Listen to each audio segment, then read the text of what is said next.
Spring has sprung. Here are 2 delicious dinner recipes featuring fresh flavors of the season.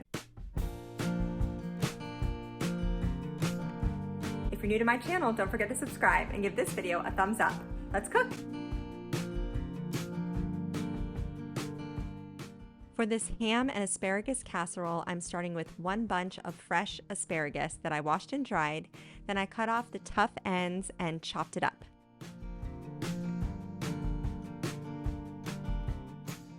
Next, I diced up a small white onion.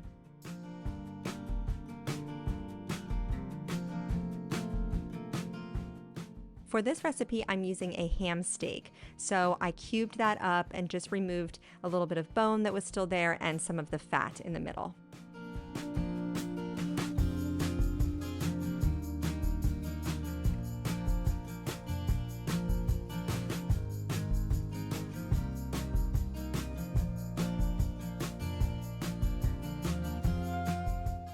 In the meantime, I boiled a bag of wide egg noodles, and I only cooked them for 7 minutes, and then for the final minute, I added in the asparagus.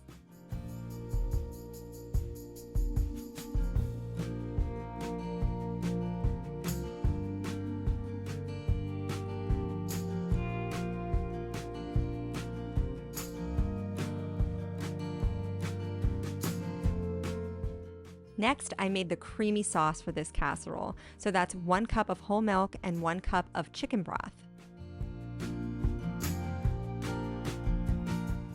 To that, I added in a 1/4 cup of flour and whisked that together.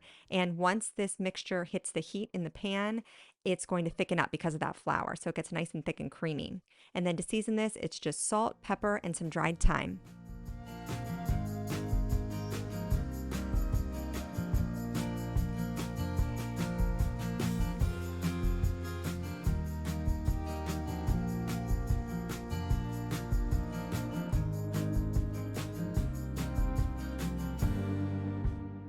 So I just used the same pot that I had boiled my pasta and asparagus in to cook the onions and the sauce. So I melted a couple tablespoons of butter and added in the diced up onions and sauteed those just for a couple minutes until they had started to soften and kind of brown around the edges. That gives them great flavor. And then I poured in the milk and flour mixture, and in a matter of minutes, the sauce had thickened up and was nice and creamy and bubbling.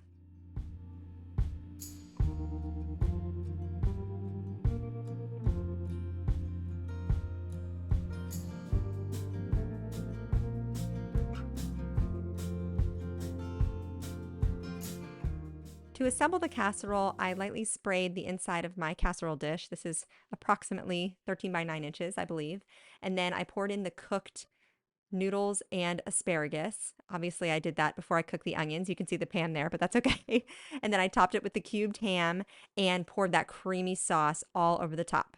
And then I very carefully stirred this all together so that everything was coated in that creamy sauce.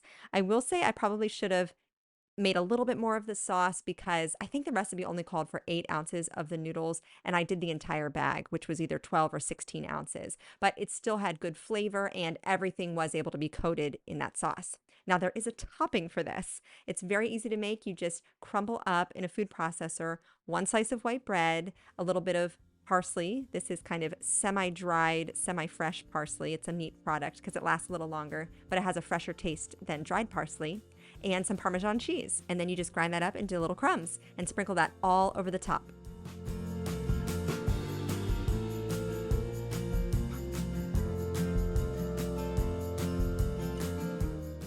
I baked this at 400 degrees for about 15 to 20 minutes. You want the topping to get beautiful golden brown, and the inside will be hot and bubbling. This casserole feeds a crowd, and pretty much all of my children enjoyed it, except for one who doesn't really care for ham. But overall, people ate it, they had seconds, and it even made great leftovers the next day for lunch. So I highly recommend this recipe with its springy asparagus and ham.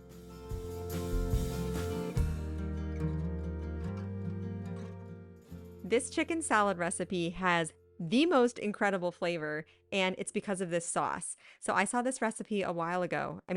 Like a decade ago, at least now, on The Chew, which was a food-related talk show. And it's one of the only chicken salad recipes I've made since. It's my husband's favorite. Love it. So it starts with 2/3 a cup of mayonnaise. Then you add in a couple tablespoons of Dijon mustard, a tablespoon of maple syrup for a little sweetness, 2 teaspoons of soy sauce, 2 teaspoons of hot sauce, and 2 teaspoons of apple cider vinegar. It might seem like a very unusual concoction, but I'm telling you, it is totally balanced. It's got everything you want in a dressing and it tastes amazing. So now I'm just throwing it all together. I have a big bowl of chopped up chicken breasts. I poached about 3 or 4 large chicken breasts here. Then I added in 1 diced green apple, several red seedless grapes that I quartered, a bunch of green onions that I sliced up, some cashew pieces, and then that creamy dressing, and I started stirring it together. Then I realized I forgot one thing. You can see it in the corner there that I wanted to add: dried cranberries. I love this for that little bit of chewy texture. I will say, in addition to great flavor, this has awesome texture. There's the crunch and the creamy and the chewy. It's just so, so good. You could also shred your chicken too if you didn't want to cube it up. You can eat this on its own, or you can put it on a sandwich. We did that night and we used croissants for the bread, and it was an amazing combination. This is the perfect recipe for a baby shower, bridal shower, Easter brunch, or even for Mother's Day. You're going to love it. Thank you so much for joining me here today, and I'll see you again soon.